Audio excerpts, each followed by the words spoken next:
नमस्कार मेरे प्यारे बच्चों, आप सभी का स्वागत है आपके बेहतरीन YouTube channel Thakur sir academy पे। मैं ठाकुर सर आप सबों के सामने हाजिर हूँ एक फिर से नया वीडियो के साथ, जो कि बीएससी पार्ट 3 वाले बच्चों के लिए है। बीएससी पार्ट 3 जिनका पेपर 6 है मॉडर्न अलजेब्रा, यानी कि मॉडर्न अलजेब्रा के हम लोग आज पीवाईक्यू 2023 डिस्कस करने वाले हैं। ये पीवाईक्यू एलएनएमयू का होने वाला है, ललित नारायण मिथिला यूनिवर्सिटी का पीवाईक्यू है। तो इसको 2023 का जो क्वेश्चन है 2025 के लिए काफी महत्वपूर्ण हो जाता है। और आज के सेशन में आपको हम जो चीज बताने वाले, जो सूचना देने वाले, उसके आधार पर आप कल्पना भी नहीं कर सकते हैं कि आपको पूरा क्लियरिटी हो जाएगा कि आपको किस किस साल का क्वेश्चन देख लेना चाहिए। क्योंकि बहुत सारे बच्चे का कमेंट आ रहा था कि 2023 का क्वेश्चन बिल्कुल डिफरेंट है सर, पीवाईक्यू से मैच ही नहीं कर रहा है, पीवाईक्यू बिल्कुल अलग है इससे। तो आज इस लेक्चर को देख लीजिए, उसके बाद आपको समझ में आ जाएगा कि अलग है कि कुछ सेम है। ये अपने पास में जो है प्यारा सा ऐप है हमारा, जिसके अंदर में आप 11, 12 और बीएससी के ऑल सब्जेक्ट को पढ़ सकते हैं। मतलब यहाँ पर इस ऐप पर बीएससी के और 11, 12 के सभी सब्जेक्ट का कोर्सेस अवेलेबल है। कुछ फ्री कोर्सेज भी है, कुछ पेड कोर्सेज वगैरह भी है। कोर्स दोनों फॉर्मेट में अवेलेबल है, लाइव और रिकॉर्डेड दोनों फॉर्मेट में अवेलेबल है। हर कोर्स के अंदर में डेमो लेक्चर्स अवेलेबल है, आप जाके चेकआउट कर लो। पहले डेमो पसंद आए तो आप परचेज कर सकते हो। सबसे बड़ी बात है कि एजुकेटर के साथ आप चैट कर सकते हो, जिस किसी भी कोर्स में इनरोल है, जो एजुकेटर है आपके, उनसे कभी भी आप चैट कर सकते हैं। अब कभी इन द सेंस मतलब ये नहीं कि रात में 12 बजे 2 बजे आप चैट करना शुरू करो, है ना। और बुक्स का, पीवाईक्यू का और यूट्यूब पे जितने भी क्लासेस चलते हैं सबका पीडीएफ आपको इसी ऐप पर देखने को मिलता है, फ्री कोर्स के अंदर में। कहाँ पर? फ्री कोर्स के अंदर में।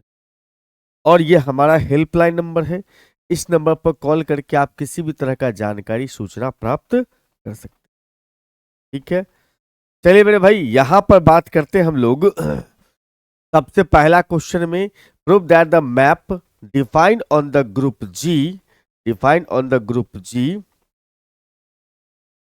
fx is equal to x का power -1 is automorphism of g if and only if g is abelian। आपको इस क्वेश्चन का सॉल्यूशन अगर देखना है, इस क्वेश्चन का सॉल्यूशन आपको कहां पर मिलेगा सर? तो 2019 का पहला का जो ए क्वेश्चन है, पीवाईक्यू 2019 का पहला का जो ए क्वेश्चन है, आप उसको एक बार देख लीजिएगा। सेम टू सेम क्वेश्चन है, उस पर डिफिनीशन भी देना है। तो डिफिनीशन वाला पार्ट को छोड़ करके आप पूर्व वाला पार्ट को आप देख लीजिएगा। देखा ही हुआ है, आप बस एक बार रिवाइज कर लीजिए। Prove that the set of all inner automorphism of G is a normal subgroup of all automorphism। ये भी क्वेश्चन आपको करवाया गया है 2019 का क्वेश्चन नंबर पहला का बी है।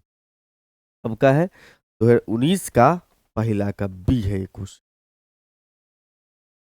तो यानी कि अगर 2019 का पहला क्वेश्चन पढ़ लिए होंगे ए और बी, यहाँ 2023 का पहला क्वेश्चन का ए और बी बन चुका होगा, नो डाउट। अब अगला क्वेश्चन में आते हैं sir, prove that every group of prime order is cyclic. ये भी क्वेश्चन आपको करवाया गया है और आप ध्यान से देख लीजिए कहां से क्वेश्चन उठाया गया है। तो यही बात बता रहा था कि आज आपको पता चल जाए कौन कौन सा क्वेश्चन पढ़ना चाहिए। कहां से उठाया सर? पीवाईक्यू 2020 का क्वेश्चन नंबर 2 का ए उठाया है। मैं वही चीज बार बार बोलते रहता हूं कि जो क्वेश्चन इवन ईयर में रिपीट नहीं होता है,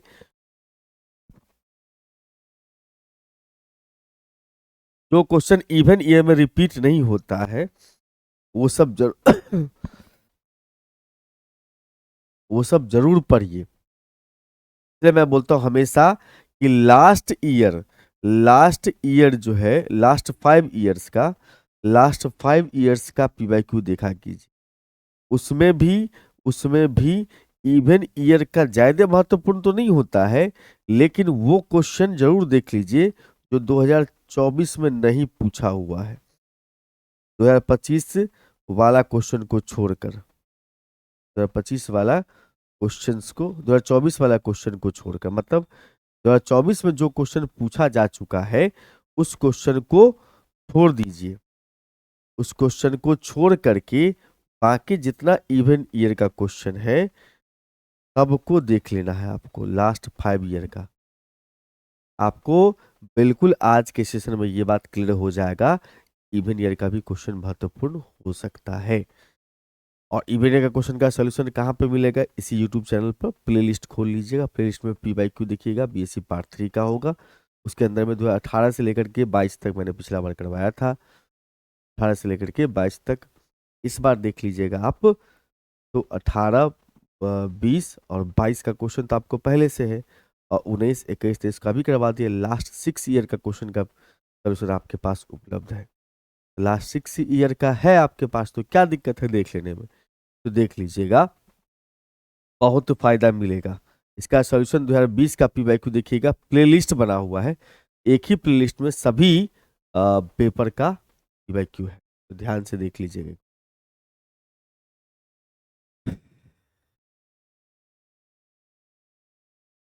centre of group, centre of group of order P का पावर n, ऑफ ऑर्डर कितना सर? P का पावर n इज, P का power n is non trivial. आप जब 2020 का क्वेश्चन देखेंगे 2 का B, देखो 2020 का 2 का A भी था, 2020 का 2 का B भी है। तो क्वेश्चन आप देखेंगे 2 का B, तो वहां पर ये चीज नहीं लिखा होगा, नॉन ट्राइवियल नहीं लिखा होगा, यहाँ पर लिखा होगा Z not equal to E। Non trivial का मतलब ही होता है Z not equal to E, मतलब other than identity element. Identity element के अलावा जो है सेंटर ऑफ ग्रुप जो है, सेंटर ऑफ ग्रुप जो है और P के पावर n जो होगा उसमें आइडेंटिटी एलिमेंट नहीं होगा।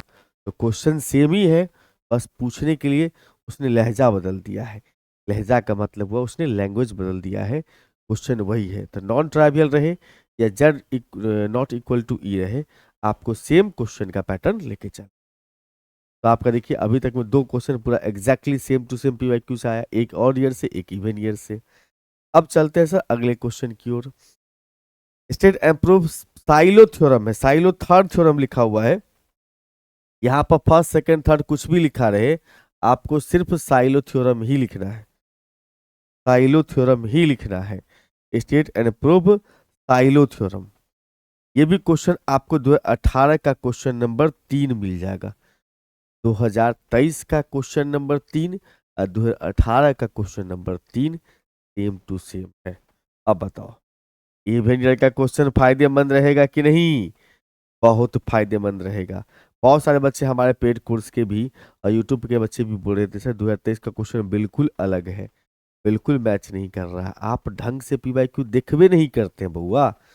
मैं बार बार हमेशा बोलता हूँ कि लास्ट 5 ईयर का क्वेश्चन पढ़िए कम से कम, उसमें भी आप एक क्वेश्चन जो है पिछला, जस्ट पिछला साल का छोड़ दीजिए, तब बन जाएगा क्वेश्चन, चुन चुन के बन जाएगा। आपको अगर 12 क्वेश्चन बनाने, 12 क्वेश्चन थे एग्जाम में, 6 क्वेश्चन बनाने हैं, तो अप्रोक्स आपको 9 से 10 क्वेश्चन आपको एग्जाम में बन, अगर लास्ट 5 ईयर का क्वेश्चन देख, 9 से 10 क्वेश्चन, और सबका सोल्यूशन तो हमारे यूट्यूब पर है उपलब्ध, क्या दिक्कत है? ये क्वेश्चन थोड़ा नया था, ठीक। Every kernel of homomorphism of A group is normal सब ग्रुप। कोई बड़ी बात नहीं, इस क्वेश्चन का सोल्यूशन हम बता देते हैं। बहुत सारे बच्चे बोलते हैं कि सर सोल्यूशन लिखा रहता है, आप आके पढ़ देते हैं। मेरे भाई अगर सोल्यूशन नहीं लिख के रखेंगे तो एक वीडियो का लेंथ जो है 3-3 घंटा 4-4 घंटा हो जाएगा, सिर्फ आधा क्वेश्चन, मतलब 12 क्वेश्चन में से 6 क्वेश्चन करवाने में। तो आपको आपका समय भी तो हमें ज़्यादा बर्बाद नहीं करना है, तो समय को ध्यान में रखते हुए हम सॉल्यूशन इसका लिख के रखते हैं ताकि कम समय में हम एक्सप्लेन कर सकें। हमने यहाँ पर एफ जो है मान लिया सर, एफ क्या है? एफ होमोमॉर्फिज्म है ग्रुप जी का इनटू में जी डैश, मतलब जी एक ग्रुप है, जी डैश दूसरा ग्रुप है, और एफ डिफाइन कर रहा है कहां से कहां तक सर? एफ एक होमोमॉर्फिज्म है जो डिफाइन करता है जी टू जी डैश, मतलब आप इसको ऐसे भी लिख सकते हैं, इस चीज को आप ऐसे लिख सकते हैं, F G, F such that G to G dash B homomorphism, B homomorphism, इस चीज को आप ऐसे भी लिख सकते, होमोमॉर्फिज्म है। ठीक, अगर आप इसको लिखना चाहें दूसरा सेंटेंस में ये भी लिख सकते, E and E dash be identity element of G and G dash respectively। मतलब G और G dash का आइडेंटिटी एलिमेंट आपको पता है, G का आइडेंटिटी एलिमेंट E है और G dash का आइडेंटिटी एलिमेंट E dash है। और हमने यहां पर से K मान लिया सर, K क्या है, कर्नेल है। K क्या है, कर्नेल ऑफ F है। तो आपने कर्नेल का डिफिनेशन पढ़ा होगा। कर्नेल क्या होता है sir, set of all those elements of group G whose image is identity element. उस सभी एलिमेंट्स का सेट जिसका इमेज हमेशा आइडेंटिटी एलिमेंट आता है, उसी को बोलते हैं हम लोग कर्नेल। तो कर्नेल जो होता है ग्रुप के उस सभी मेंबर का कलेक्शन जिसका इमेज आइडेंटिटी एलिमेंट आता है। तो इसका मतलब ये बात तो तय है कि ई का इमेज ई डैश होगा, बिल्कुल। ई का इमेज ई डैश है, इसका मतलब क्या, इसका मतलब कर्नेल के पास आइडेंटिटी एलिमेंट तो होबे करेगा, जिसका भी इमेज डैश आता, ई डैश आता है, उसके पास ये एलिमेंट होगा ही, यानी कि आइडेंटिटी एलिमेंट ई जो है इसके पास जरूर होगा। इसका मतलब हम यहां से ये कह सकते हैं कि at least E be the identity, E be the element of के, कम से कम ई जो है वो के का एलिमेंट होगा। इसका मतलब के हो गया non empty, non empty set हो गया। अब हमें यहाँ पर सबसे पहले क्या प्रूफ करना है भैया, नॉर्मल सब ग्रुप प्रूफ करना है। तो सबसे पहले हमें प्रूफ करना पड़ेगा ग्रुप, सब ग्रुप। सबसे पहले प्रूफ करना, क्या करना पड़ेगा हमें, सब ग्रुप। सब ग्रुप प्रूफ कर देंगे तब जाकर के नॉर्मल सब ग्रुप में जाएगा। सब ग्रुप कैसे प्रूफ होता है सर, ए इंटू बी, अगर एच को एच से बिलोंग्स करता है ए इंटू बी इनवर्स, तो उस केस में एच को कहा जाता है सब ग्रुप।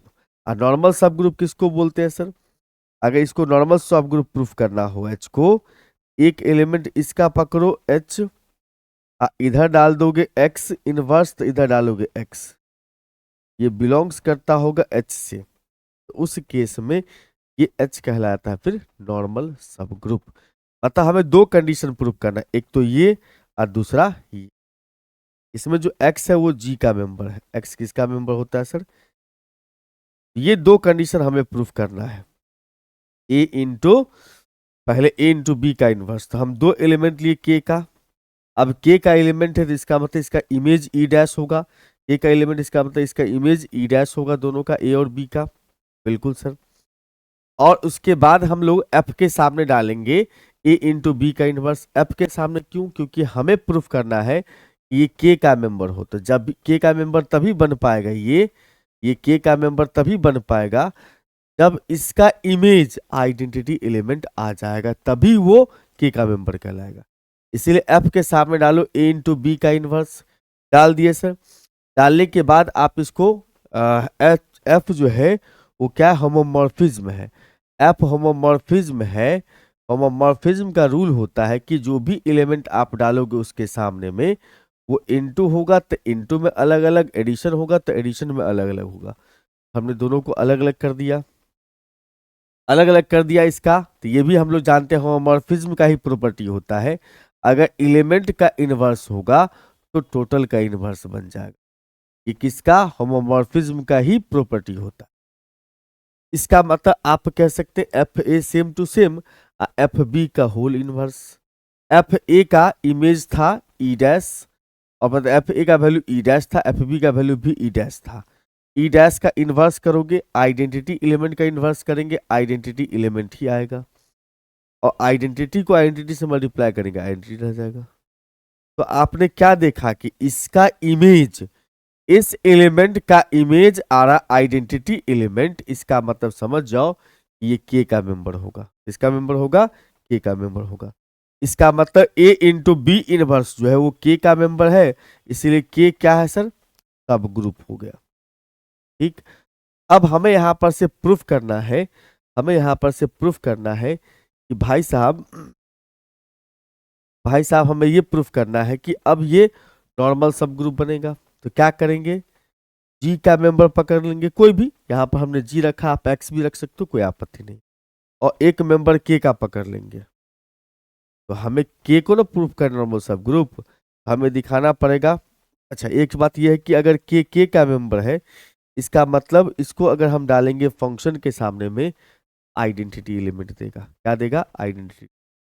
अब हम क्या करेंगे सर, इसको बीच में रखेंगे, लेफ्ट साइड में इसका इनवर्स और राइट साइड में ये जी रखेंगे, या उल्टा भी कर सकते हैं, जी इनवर्स इस साइड में, जी इस साइड रखेंगे।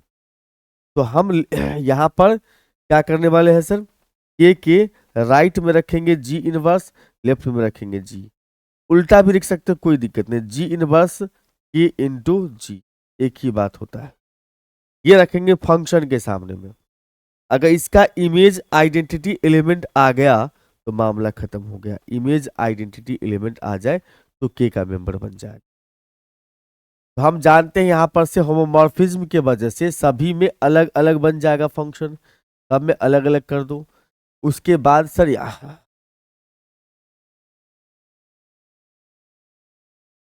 ये सेम है, एफ के का इमेज था ई डैश, वो लगा दिया, जी इनवर्स है तो जी का एफ का टोटल इनवर्स बन जाएगा। हम ये जानते हैं आइडेंटिटी एलिमेंट से किसी को मल्टीप्लाई करो कोई फर्क नहीं पड़ेगा, मतलब उसको हटा सकते हैं वहां से। और ये भी समझ लीजिए कि एफ जी तो सेम रहेगा, ये भी अपने पास सेम रहेगा। हम जानते हैं कोई भी एलिमेंट होगा अगर उसका इनवर्स हो, कोई भी एलिमेंट होता है साथ में उसका इनवर्स अगर होता है, इसका मतलब आइडेंटिटी एलिमेंट देता है रिजल्ट। क्या देता है सर? आइडेंटिटी एलिमेंट देता है रिजल्ट। का मतलब आइडेंटिटी एलिमेंट दिया, और आइडेंटिटी एलिमेंट है इसका मतलब ये एग्जिस्ट कर रहा है, ये बिलोंग्स कर रहा है किससे? ए से। तो हो गया भैया, ये सब ग्रुप था कि इस कंडीशन को सेटिस्फाई कर रहा है, इसलिए के हो गया अपने पास में नॉर्मल सब ग्रुप। बहुत ज्यादा टफ नहीं है। ये क्या हो गया सर? नॉर्मल सब ग्रुप ऑफ। तो इस हिसाब से आप क्वेश्चन सब जो है बहुत टफ नहीं है 2023 का, ठीक। बस ये है कि कुछ क्वेश्चंस इवन ईयर से पिक कर लिया गया है, इसीलिए आपको थोड़ा सा तकलीफ हो रहा होगा कि भैया क्वेश्चन मैच कहाँ क्यों नहीं कर रहा है ना, और ईयर से मैच क्यों नहीं कर रहा, अलग क्वेश्चन पूछ दिया। Z plus into is PDI. PDI का मतलब होता है sir principal principal ideal domain. Principal ideal domain proof करना है, प्रिंसिपल आइडियल डोमेन प्रूफ करना है, मतलब set of integers with operation addition and multiplication, ये प्रिंसिपल आइडियल डोमेन होगा, प्रूफ करें। ठीक, अब ध्यान से समझिए, ये क्वेश्चन भी नया है, इससे पहले पूछा हुआ है लेकिन वहां प्रिंसिपल आइडियल रिंग था। Set of integers is a principal ideal ring पूछा हुआ है, यहाँ पर एक बढ़, यहाँ पर जो है आइडियल डोमेन पूछ दिया है।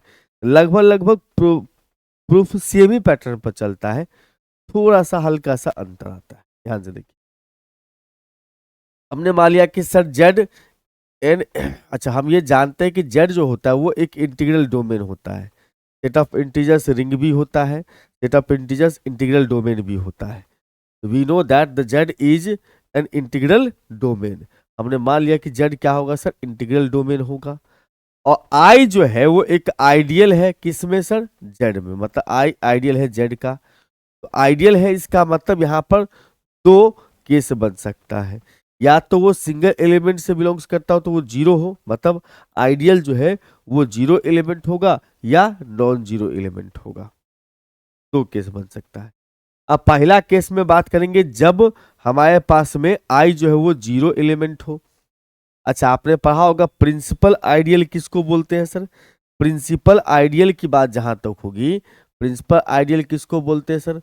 वैसा आइडियल जो सिंगल एलिमेंट से जनरेट किया गया हो, जनरेटेड बाय सिंगल एलिमेंट, मतलब सिंगल एलिमेंट को लेकर के अगर बनता है तो उसको बोलते हैं हम लोग प्रिंसिपल आइडियल।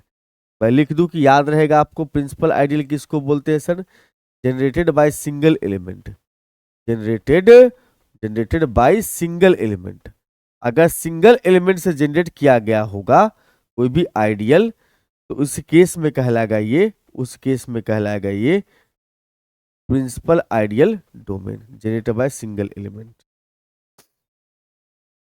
तो हम ये जानते हैं भैया कि यहाँ पर आई जो है वो जीरो है, पहला केस में जीरो था, इसका मतलब इसके पास इसके अंदर में सिंगल एलिमेंट जीरो है।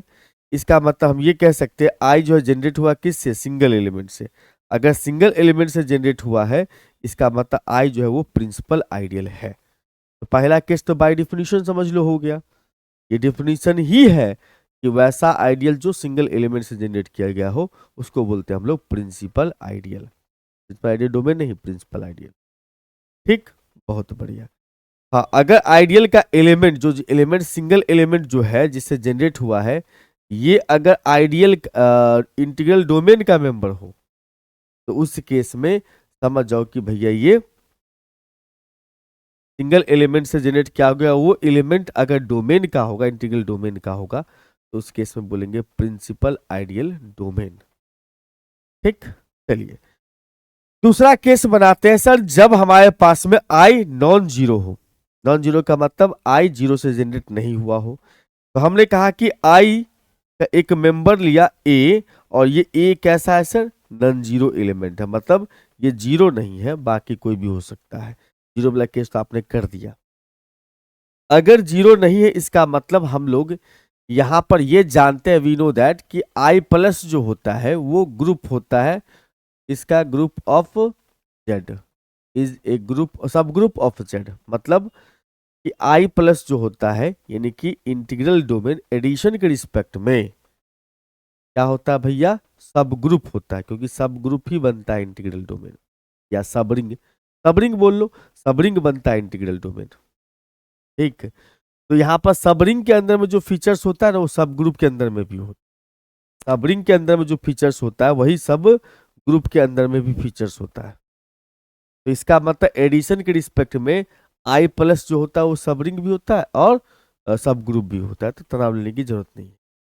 तो सब रिंग है इसका मतलब हम यहाँ से, या सब ग्रुप है इसका मतलब हम यहाँ से ये कह सकते हैं सर कि by existence of inverse, inverse के एग्जिस्टेंस के according, existence of inverse, existence of inverse के हिसाब से कह सकते हैं कि ए बिलोंग्स करता आई से, माइनस ए भी तब आई से बिलोंग्स करेगा। Additive inverse, existence of additive inverse समझ लो, additive inverse, additive inverse, additive inverse के हिसाब से आप लिख सकते हैं ए बिलोंग्स करता है आई से, तो माइनस ए भी आई से बिलोंग्स करेगा। अब दोनों में से कोई एक पॉजिटिव इंटीजर जरूर होगा, ए और माइनस ए जो होगा वो पॉजिटिव इंटीजर होगा। सर कैसी कैसी बातें करते हैं, यहां पर तो माइनस ए लिखा हुआ तो वो तो निगेटिव होगा, नहीं, अगर ए प्लस में हो गया तो उस केस में ये रहेगा पॉजिटिव इंटीजर।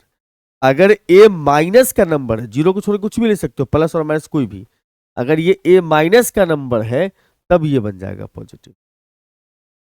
ठीक जी सर, अब हम लोग एक सेट डिफाइन करेंगे जो कि सेट क्या है सर, बिलोंग्स टू एन है। सेट एस जो है वो क्या है, नेचुरल नंबर का एलिमेंट्स रखता है, जिसमें एन जो है वो N belongs to natural number and N belongs to I, natural number हो और आई का मेंबर हो, N belongs to natural number N also belongs to I.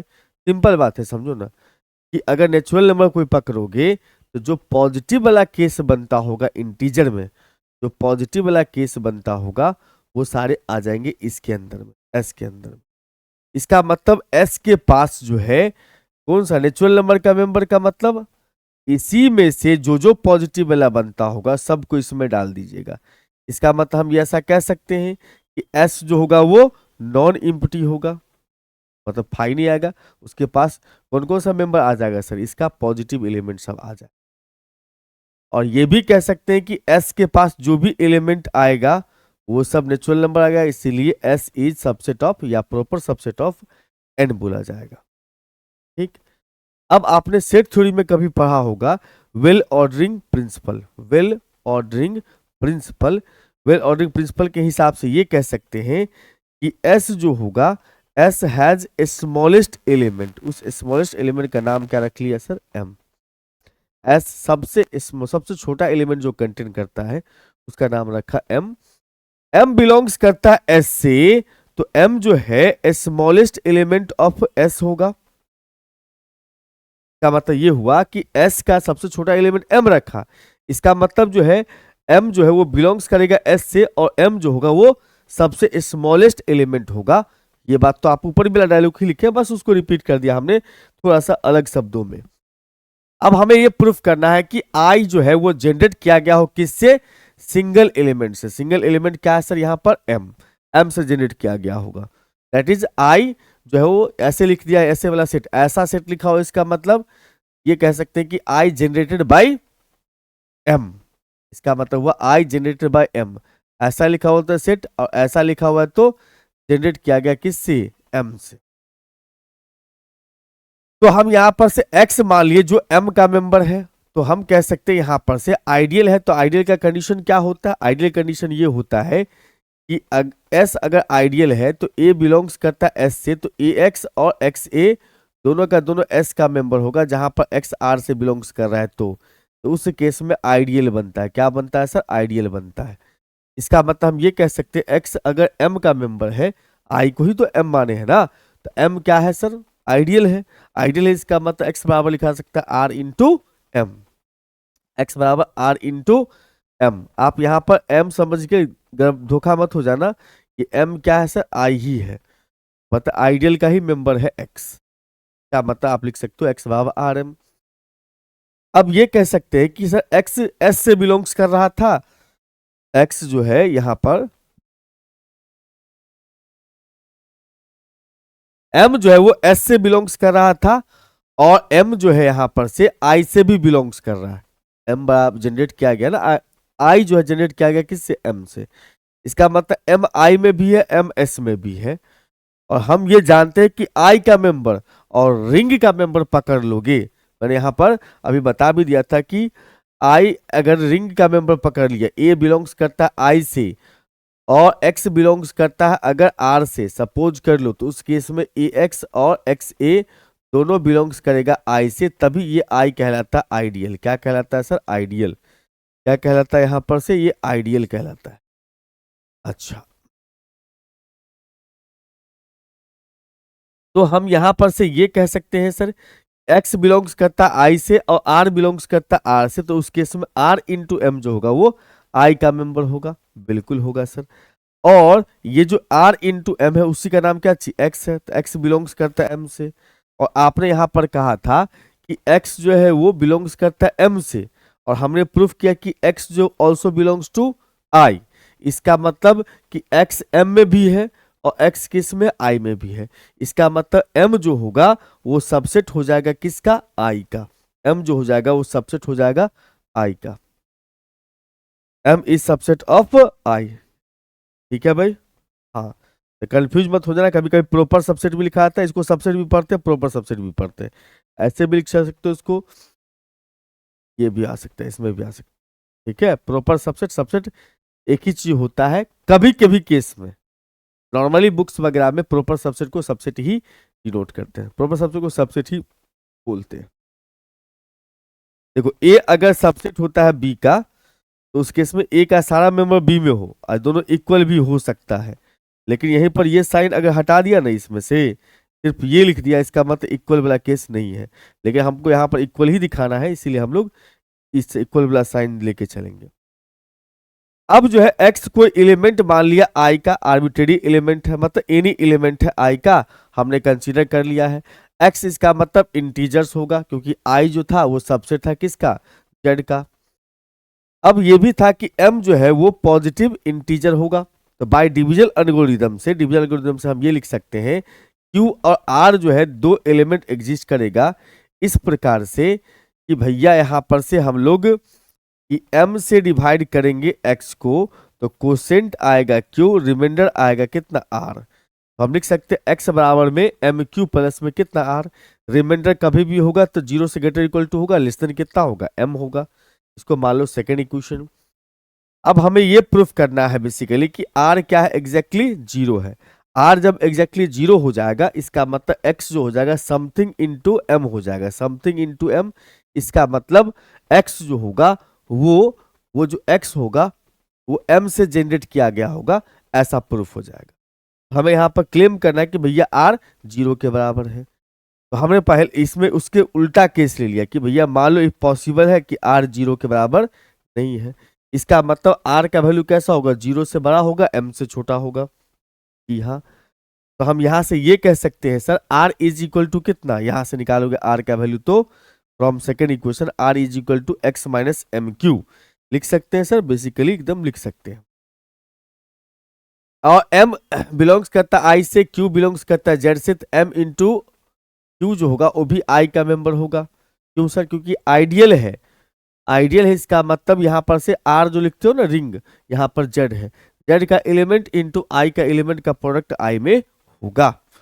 Also x belongs करता है i से, और ये था हमारे पास x बराबर x। अच्छा x बिलोंग्स करता है i से, i सब ग्रुप है, तो सब ग्रुप का i जो है वो कि ग्रुप कह सकते हो, i जो है एक सब ग्रुप है। सब ग्रुप बनने से पहले ये ग्रुप भी होता है, इस बात को आप समझ के चलिएगा। इसका मतलब ये कह सकते हैं हम लोग कि x माइनस में एम क्यू डिफरेंस जो होगा दो एलिमेंट का, ए सब ग्रुप होने का मतलब क्या चाहिए, ए और बी अगर i का मेंबर है तो इसका मतलब ए माइनस बी बिलोंग्स करता होगा i से, डिफरेंस जो होगा वो i का मेंबर होना चाहिए। ठीक जी सर। तो एक्स आर बिलोंग्स करता है किससे, i से। दिस शोज दैट, ये हमें प्रूफ करके बता रहा है कि R बिलोंग्स करता है S से, और R जो है वो छोटा है कितना से, M से छोटा है, जो कि कंट्राडिक्ट हो गया। क्या कंट्राडिक्ट हो गया सर, क्योंकि आपने कहा था यहां पर से कि भैया कि M जो है वो S का सबसे छोटा मेंबर है। M जो है वो S का सबसे छोटा मेंबर है, बट M से भी छोटा एलिमेंट R एग्जिस्ट कर रहा है यहां पर। इसका मतलब हमने जो कहा था कि भैया कि आर का वैल्यू एम से छोटा होगा,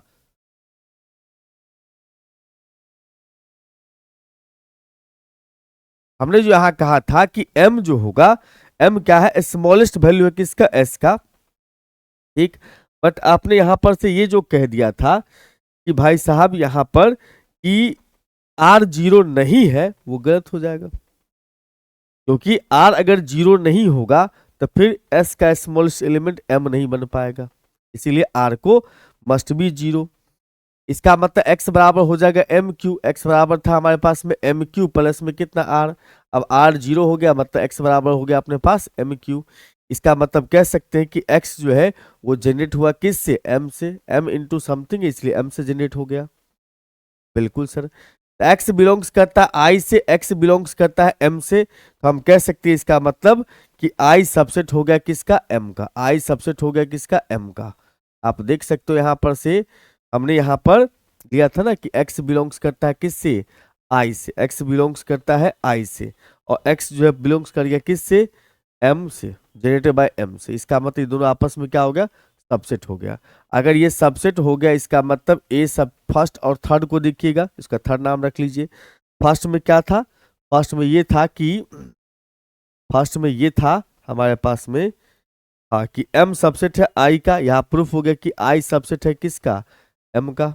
a सबसेट हो b का, b सबसेट हो a का, इसका मतलब ये दोनों आपस में बराबर होगा। इसका मतलब i जो है वो m से जनरेट किया गया, सिंगल एलिमेंट m से, तो हम कहेंगे i को प्रिंसिपल आइडियल। और every ideal in z is an principal ideal, मतलब इससे ये पता चल जाता है कि जितना भी आइडियल होगा z के अंदर में वो सब प्रिंसिपल आइडियल होता है। और इसका z प्लस इंटू जो था वो हमने कहा था कि principal ideal, sorry Z plus जो है, जेड प्लस इंटू जो था वो इंटीग्रल डोमेन था, इसलिए इंटीग्रल डोमेन के एलिमेंट को हमने प्रिंसिपल आइडियल डोमेन प्रूव किया है। मतलब इंटीग्रल डोमेन से ही उठ करके निकल के आया था कौन सा, इंटीग्रल डोमेन जेड जो था, जेड के एलिमेंट, जेड का यूज करके हमने प्रूफ किया कि ये प्रिंसिपल आइडियल है। चूंकि जेड क्या था, इंटीग्रल डोमेन था, इसका मतलब जेड प्लस इंटू जो है वो प्रिंसिपल आइडियल डोमेन बन जाएगा। तो इस प्रकार से आपका ये प्रूफ तैयार हो जाता है। कुछ क्वेश्चन ये सब नया डाला गया था। अब देखो यहां पर इसमें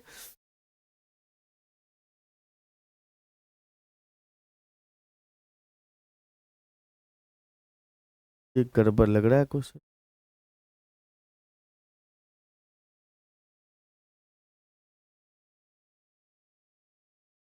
एक मिनट, एक minute.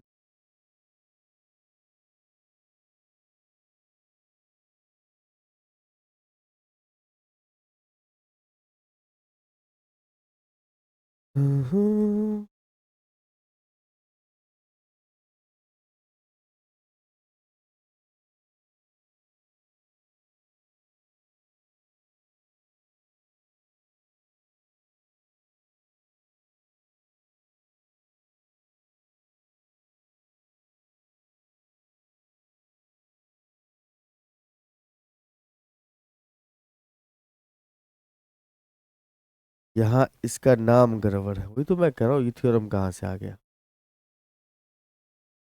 Essential criteria for irreducible of field, essential criteria है।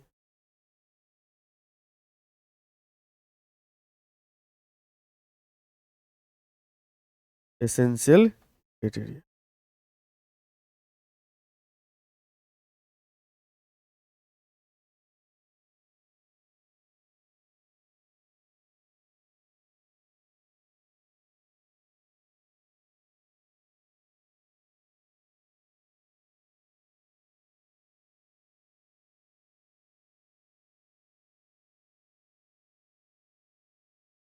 Essential criteria for reducible of polynomials, reducible of polynomials. ये क्वेश्चन आपको जो है 2020 का PYQ है भैया। ये क्या करवा रहे हो आप, इस बात को समझो कि इवन ईयर का क्वेश्चन सब उठा लिया है और आप ऑड ईयर के क्वेश्चन सबको के साथ माथा फोड़ी फोड़ी खेल रहे थे। ठीक, हाँ जी।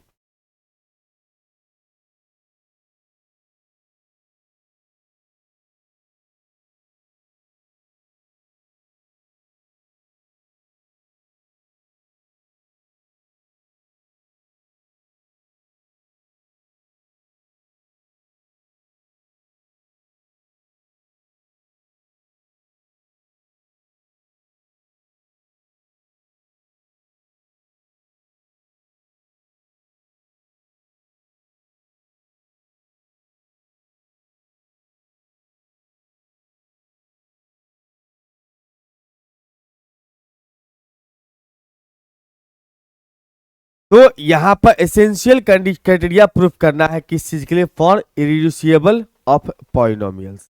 अब इस बात को आप समझ रहे हैं तो ये क्वेश्चन आपको एग्जैक्टली यहाँ पर 5 मई 2023 का, और ये क्वेश्चन आपको सेम टू सेम मिल जाएगा 2020 का PYQ question number 6, question number 6 मिल जाएगा। तो भैया इस बात का पूरा पूरा ख्याल रखिए आज के सेशन को देखने के बाद कि इवन ईयर का क्वेश्चन भी आपको देख लेना चाहिए, लास्ट मोमेंट में बहुत फायदा मिलेगा।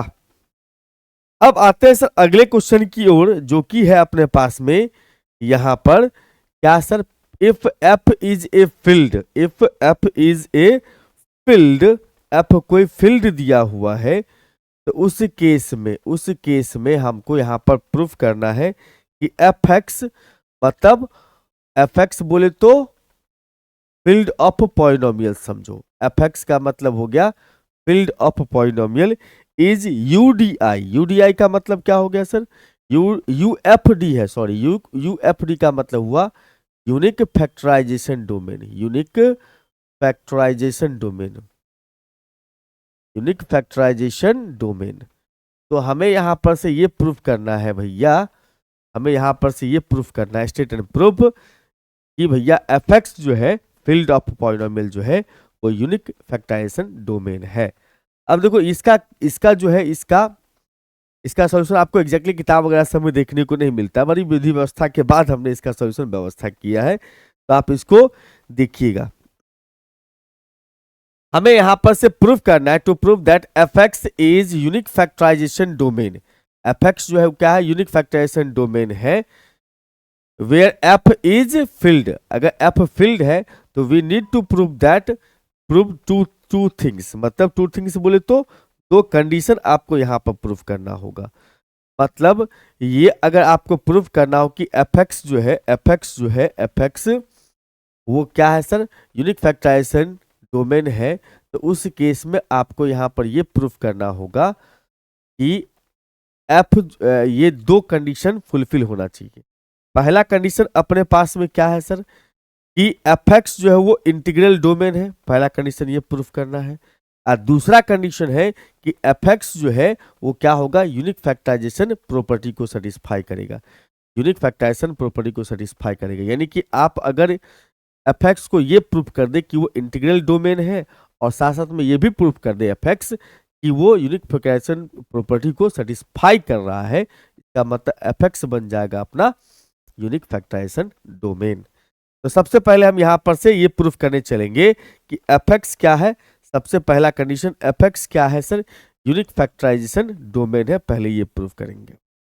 fx क्या है सर, यूनिक फैक्टराइजेशन डोमेन है, ये प्रूफ करेंगे। उसके बाद जो है, उसके बाद अगर देखा जाए, उसके बाद अगर देखा जाए तो हम यहां पर से, उसके बाद हम लोग यहां पर से क्या करेंगे, दूसरा कंडीशन को फुलफिल करेंगे।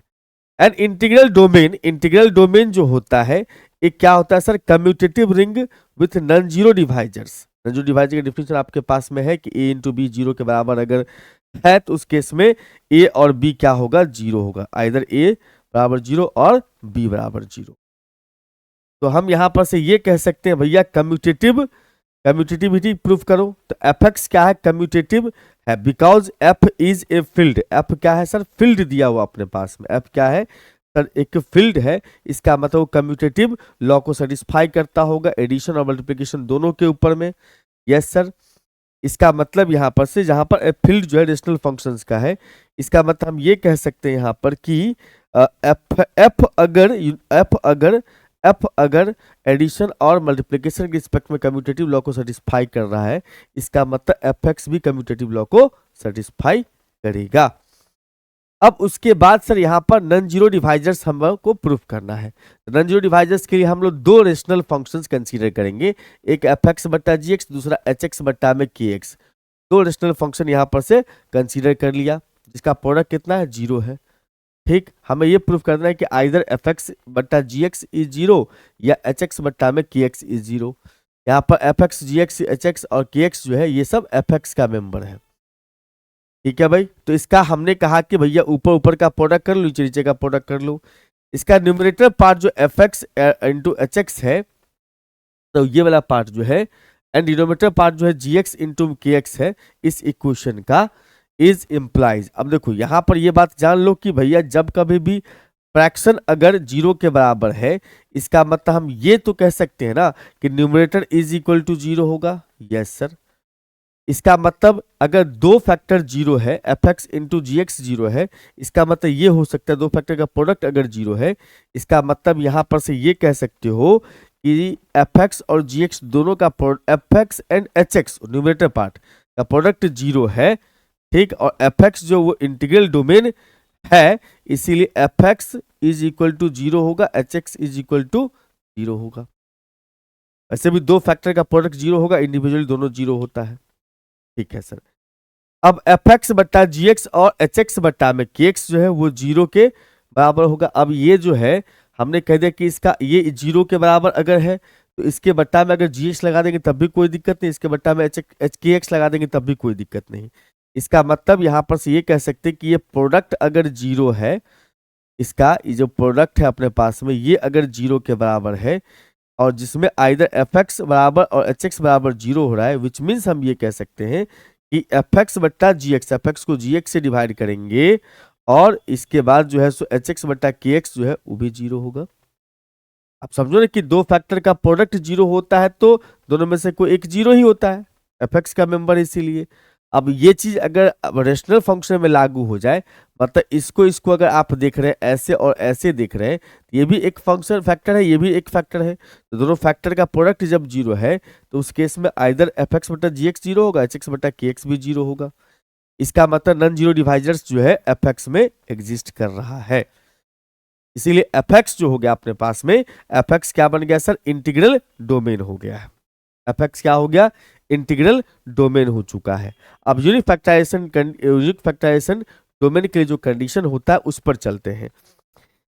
ये AUFD मतलब फैक्टराइजेशन डोमेन जो होता है वो इंटीग्रल डोमेन होगा, is an integral domain in which non zero every non zero non unit element can be factorise uniquely into irreducible elements. मतलब कोई भी फील्ड fx जो है, कोई भी इंटीग्रल डोमेन fx जो है वो यूनिक फैक्टराइजेशन डोमेन होगा अगर उसको हम फैक्टराइज करते हैं, उसको ब्रेक करते हैं, उसको अगर हम ब्रेक करेंगे तो वो नन जीरो नन यूनिट, मतलब एक के टर्म में नहीं ब्रेक करना है, वन के टर्म में ब्रेक नहीं करना है, ऐसे टर्म में उसको ब्रेक करना है, रिड्यूस करना है, तोड़ना है, जिसमें जीरो और एक नहीं आए, बाकी किसी भी फैक्टर में तोड़ देंगे तो वो यूनिक फैक्टराइजेशन डोमेन कहलाएगा। जैसे कि आपने कहा कि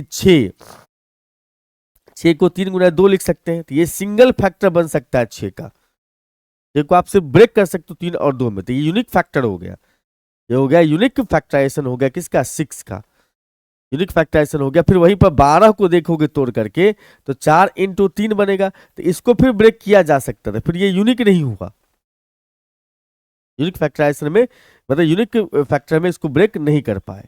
इसका मतलब यूनिक फैक्टर में ब्रेक होने का मतलब यहाँ पर से जैसे इंटीग्रल डोमेन को आप यूनिक फैक्टर यूनिक मतलब यूनिकली फैक्टराइज कर सकते हैं, अगर उसको इसमें फैक्टराइज जो करेंगे तो non zero non unit element यहाँ से मतलब एक और जीरो के टर्म में इसको ब्रेक नहीं करेंगे, ठीक। मतलब इसको अगर हमारे पास इसका फैक्टर निकलेगा यूनिकली, वो भी इरिड्यूसिबल एलिमेंट्स में, इरिड्यूसिबल एलिमेंट का मतलब क्या हुआ, जो तोड़ रहे हो वो ब्रेक, जैसे हमने 6 को तोड़ा 3 इंटू 2, अब चाहो तो इसका फैक्टर निकाले, नहीं निकलेगा इसका फैक्टर नहीं, फिर 12 को तोड़ोगे तो 4 इंटू 3 हो जाएगा, अब इसका फैक्टर निकालना पॉसिबल है, इसका मतलब 12 का फैक्टराइज जो हम कर रहे हैं वो इरिड्यूसिबल एलिमेंट्स में फैक्टराइज हो रहा है, रिड्यूसिबल में फैक्टराइज हो रहा है, सॉरी ऐसे में फैक्टर में निकल रहा है जिसको और भी ब्रेक किया जा सकता है, तो रिड्यूसिबल है, बट इसमें क्या नहीं कर सकते हैं, तो इरिड्यूसिबल है, क्या है, इरिड्यूसिबल है, ठीक है सर, बहुत बढ़िया।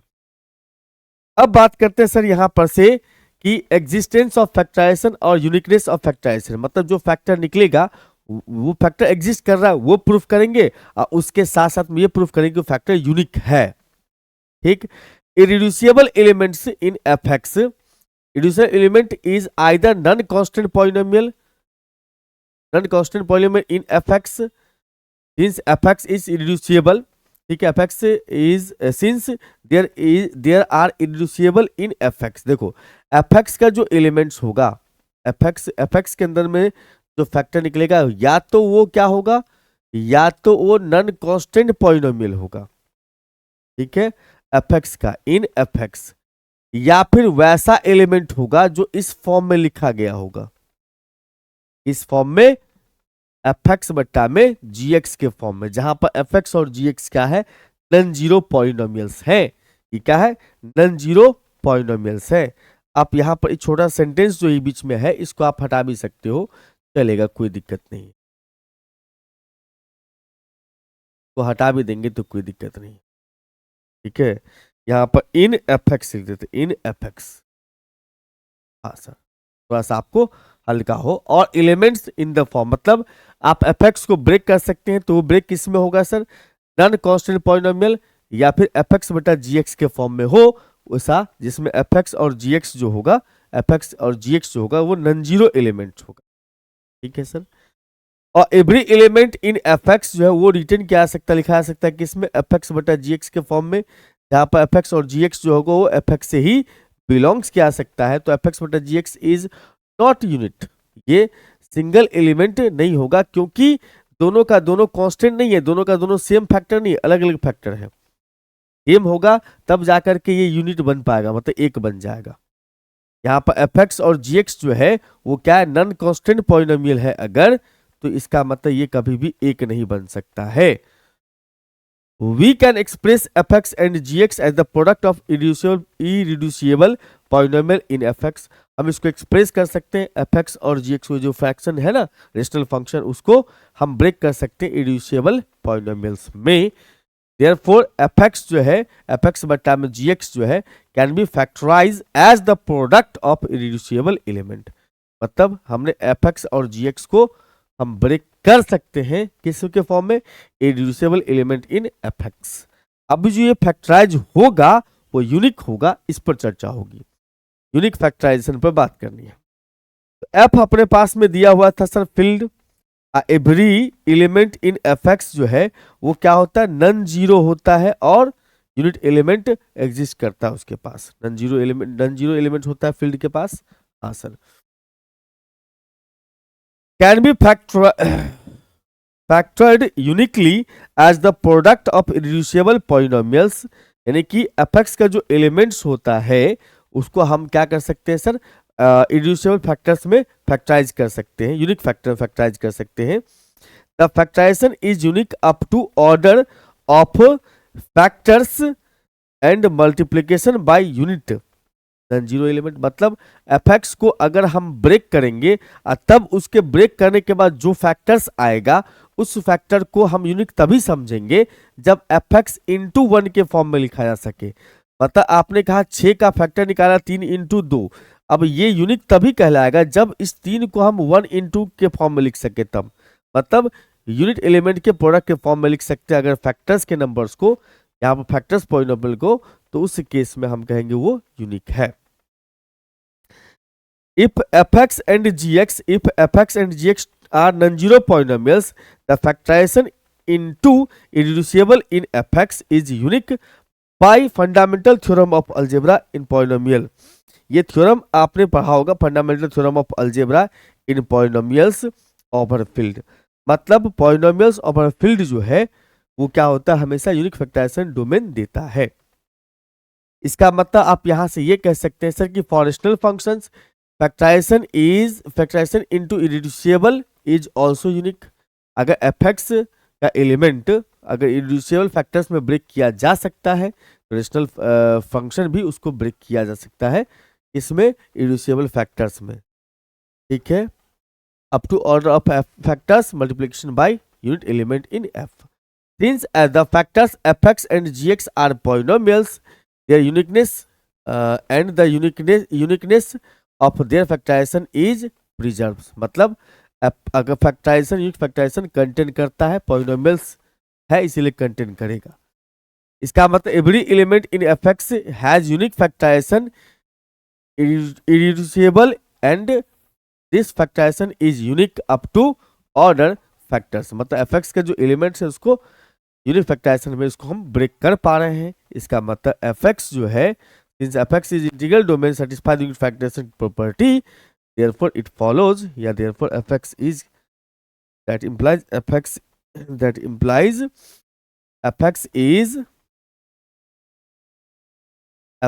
is unique factorisation domain. इसको बस प्रैक्टिस करिए अच्छे से, बात एकदम समझ में आ जाएगी, कोई भारी भरकम चीजें इसमें नहीं है। Prove that the intersection of two subspaces is subspaces. देखो यहां पर ये भी क्वेश्चन कहां से उठा के ले आया सर, 2019 का 7वां का बी है, सॉरी 2020 का क्वेश्चन है, ध्यान दोगे 20 का है। इवेंट का क्वेश्चन खूब पकड़ा हुआ है, आप भी खूब पकड़ के चलिए। मैं इससे पहले जो भी पीवाईक्यू करवाया उसमें मैंने भी खुद ध्यान नहीं दिया था कि क्वेश्चन कहाँ से पिक करा, इवन या ऑड से, इसलिए हमको टाइम भी लग गया सारा क्वेश्चंस बताने में। इवन ईयर या ऑड ईयर कहीं से पिक कर, आप मिला के देख लो, कहीं ना कहीं से पिक किया हुआ क्वेश्चन रहता ही रहता है। तो 2020 का क्वेश्चन, 2020 का सोल्यूशन ऑलरेडी यूट्यूब पर अवेलेबल है, देख लीजिएगा। 7 के बी में कहता है वेक्टर्स दिया अपने पास में, ये सब ये लीनियरली इंडिपेंडेंट है, प्रूफ करें।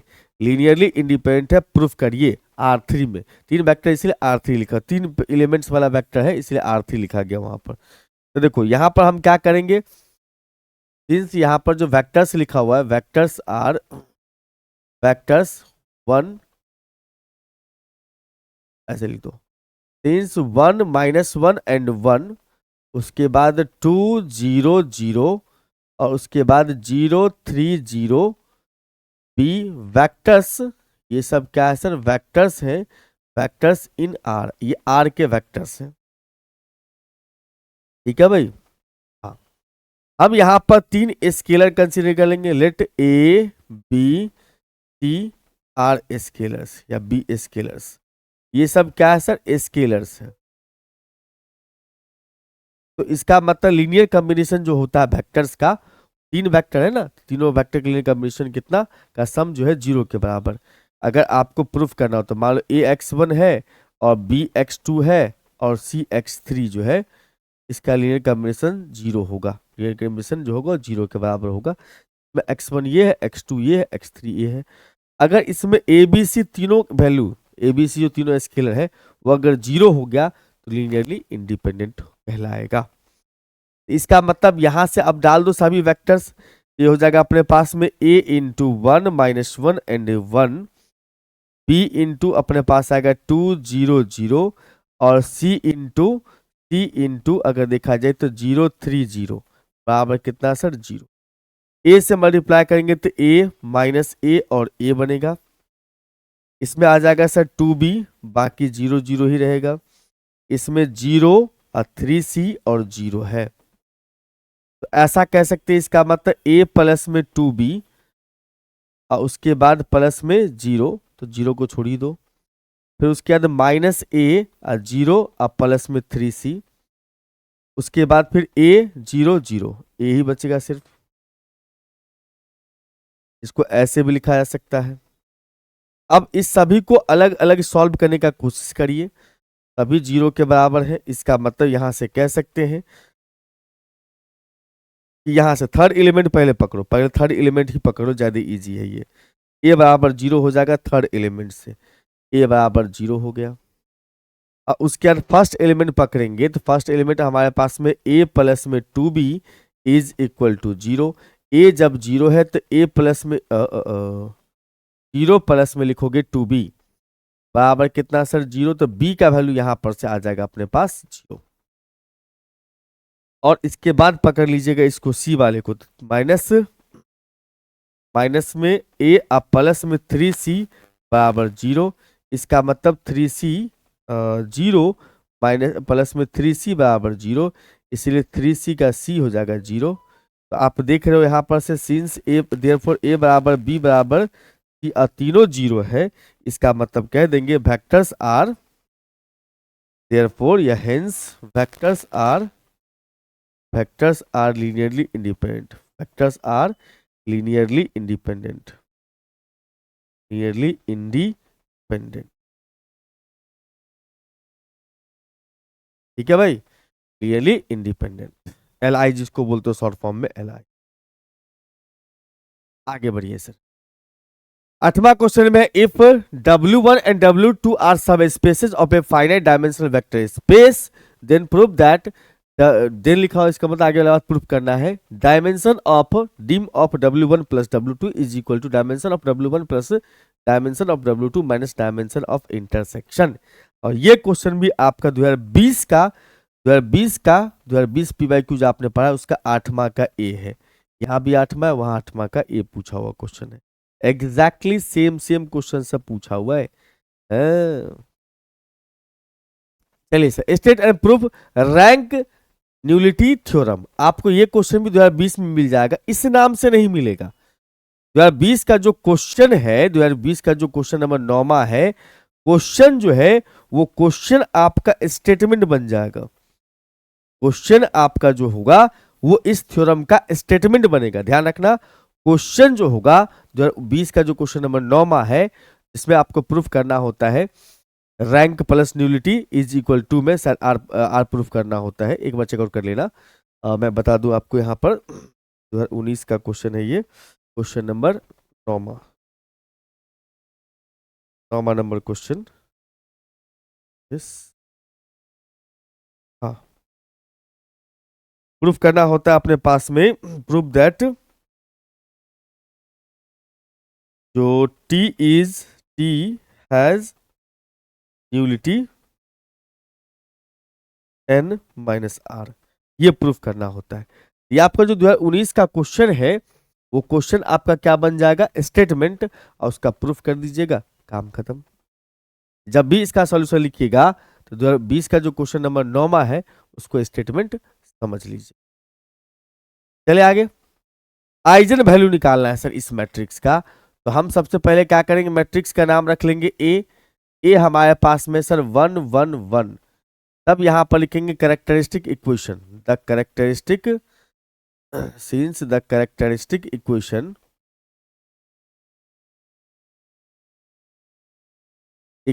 इज, कैरेक्टरिस्टिक इक्वेशन क्या होगा सर, a माइनस में लेमडा आई का डिटर्मिनेंट इज इक्वल टू 0।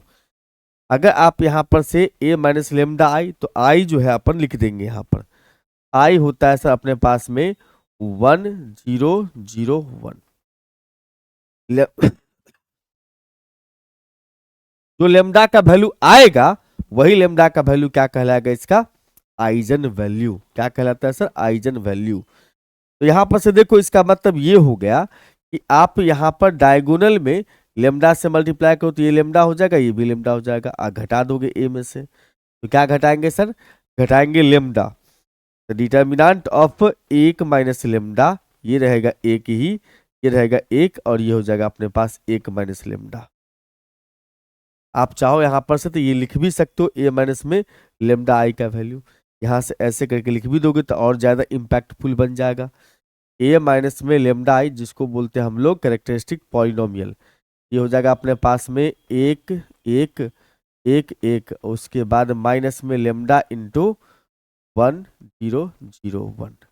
अब बाद में लिख दोगे इसको ऐसा, 1 माइनस में लेमडा, फिर 1, फिर 1, और ये हो जाएगा अपने पास 1, ऐसे ज्यादा अच्छा रहेगा, तो बोलते हैं कैरेक्टरिस्टिक पॉलिनोमियल। अब जो है इसको सिंप्लीफाई करिएगा, क्रॉस मल्टीप्लाई करेंगे इसको, तो 1 माइनस में लेमडा का स्क्वायर, और फिर माइनस में 1 इज इक्वल टू 0।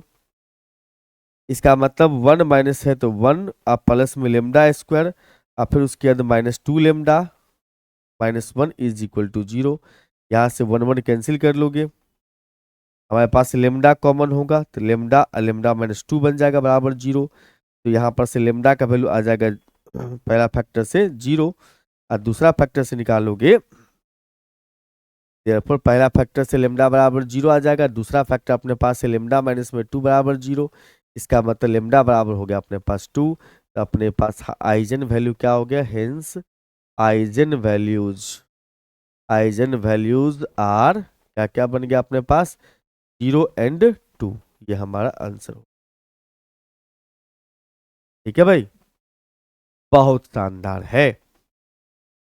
अब चलते हैं सर अगले क्वेश्चन को, जिसमें कहता है आइजन वेक्टर निकालो। आइजन वैल्यू का यूज करके ही निकलता आइजन वेक्टर। तो पहले आपको आइजन वैल्यू इस मैट्रिक्स का निकालना होगा। तो मैट्रिक्स का नाम रख लोगे ए, जो कि अपने पास दिया हुआ है 2 0 -1 और 1 है।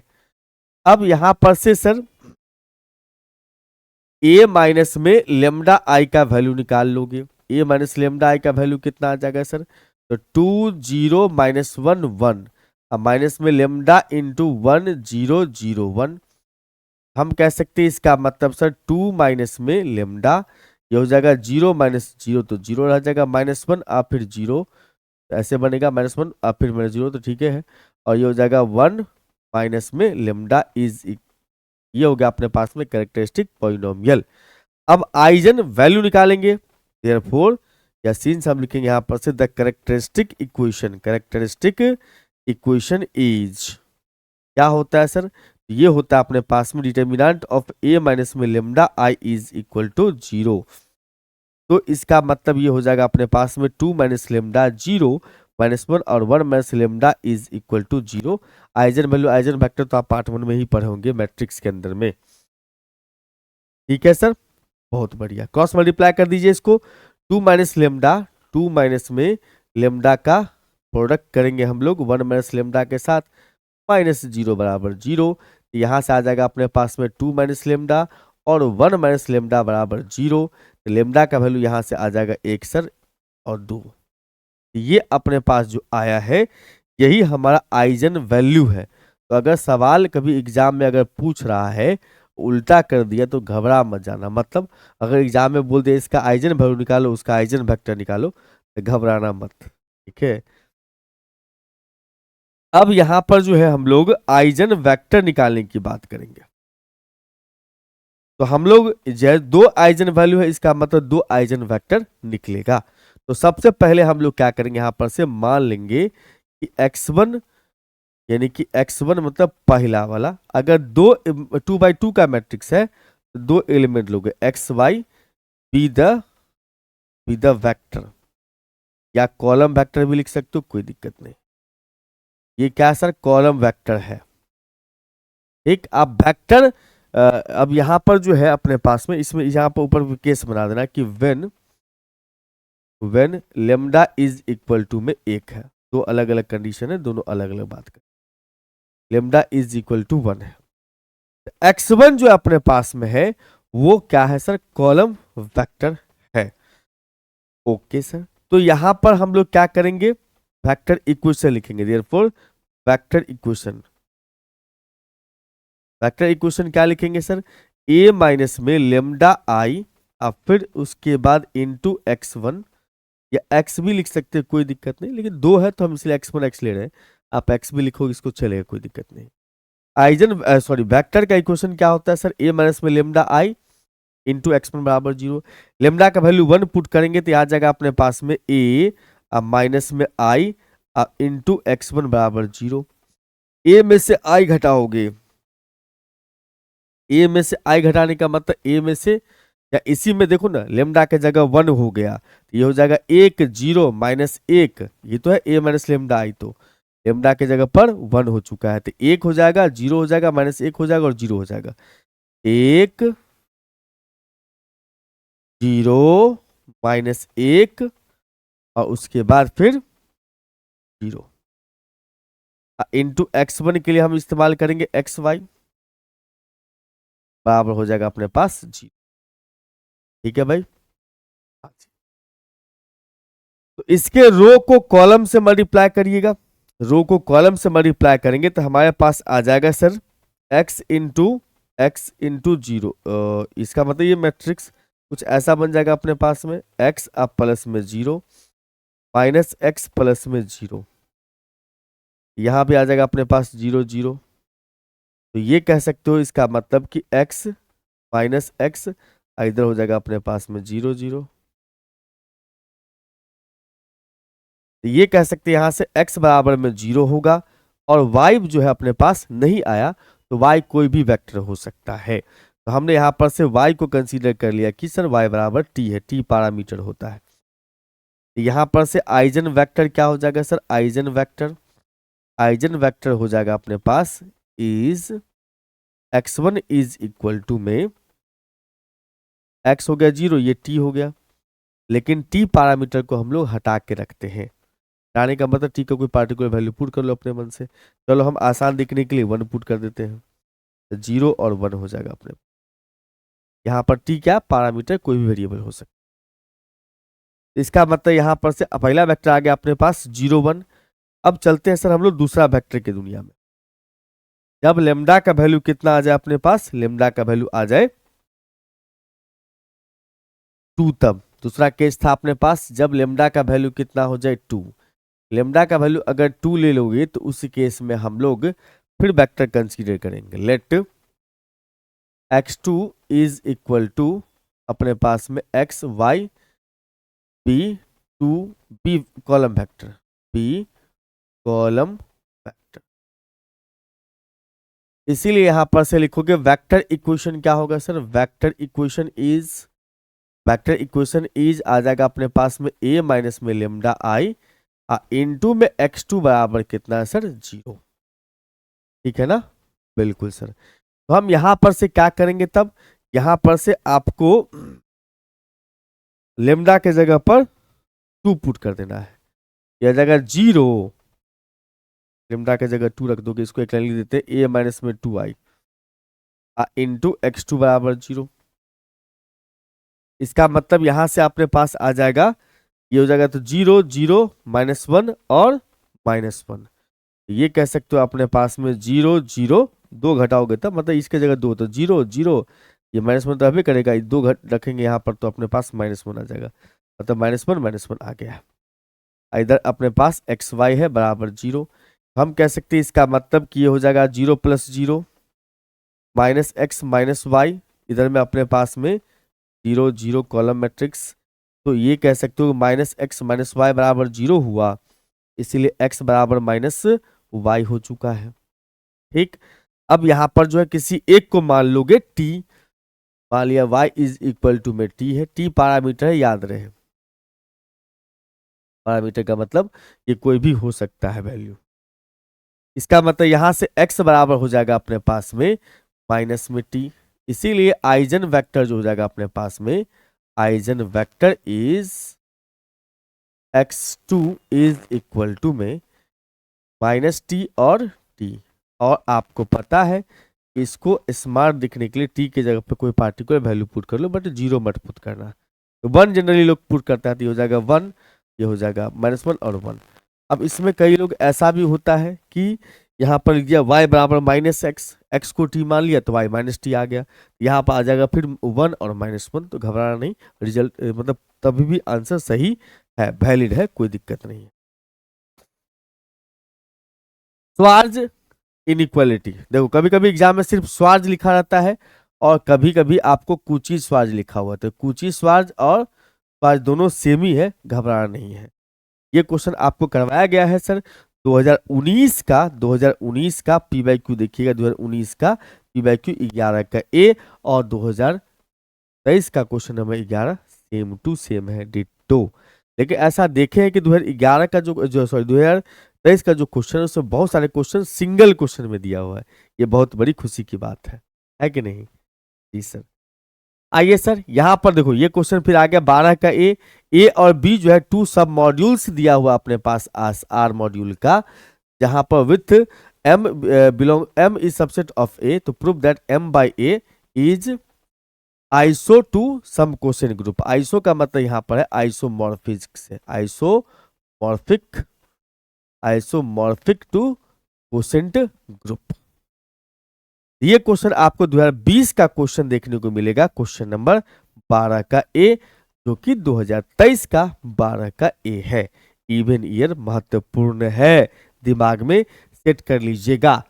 Prove that the kernel of homomorphism of modules is सब मॉड्यूल। ये भी क्वेश्चन 2020 का क्वेश्चन नंबर 12 का बी है, जो कि 2023 का 12 का बी है। तो ऐसा नहीं खाली इवन ईयर ही पढ़ लीजिएगा, मैं सीधा बोलता हूं कि आप 18 से लेकर के 2018 से लेकर के 24 तक का पढ़ लो, सारे क्वेश्चंस पढ़ लो, 24 को छोड़ करके 2018 से 23 तक पढ़ लो, 2018 से 23 तक का सारा पीवाईक्यू कर लो, सारा पीवाईक्यू कर लो। एक भी क्वेश्चन एग्जाम में आपको नहीं छूटेगा, इसकी पूरी गारंटी है। एक भी छूटने का मतलब 6 क्वेश्चन आंसर करना है आपको, 6 से बहुत ज्यादा क्वेश्चन, लगभग 10 के आसपास क्वेश्चन आपका बन जाएगा। और इस सबके सॉल्यूशन के लिए तरीके भी परेशान होने की आवश्यकता नहीं है। ऐप पर पीडीएफ उपलब्ध है फ्री ऑफ कॉस्ट में, उसके बाद जो है सो इसका वीडियो उपलब्ध है यूट्यूब पे, मजे कीजिए, क्या दिक्कत है। इसी के साथ आपका 2023 का पीवाईक्यू मॉडल अलजेब्रा का कंप्लीट होता है, यानी कि 2023 का पीवाईक्यू आपका हो गया कंप्लीट, 2023 पीवाईक्यू कंप्लीटेड। उसके बाद जो है हम लोग यहाँ पर स्टार्ट करेंगे जल्दी ही, नेक्स्ट बुक का वीडियो हम लेके आएंगे आपके सामने में। बस आप सबों से हाथ जोड़ के रिक्वेस्ट है मेरे भाई कि अगर आप वीडियो देख रहे हैं, फायदा उठा रहे हैं वीडियोस का, चैनल को सब्सक्राइब कर लिए, एटलीस्ट वीडियो को लाइक कर दीजिए।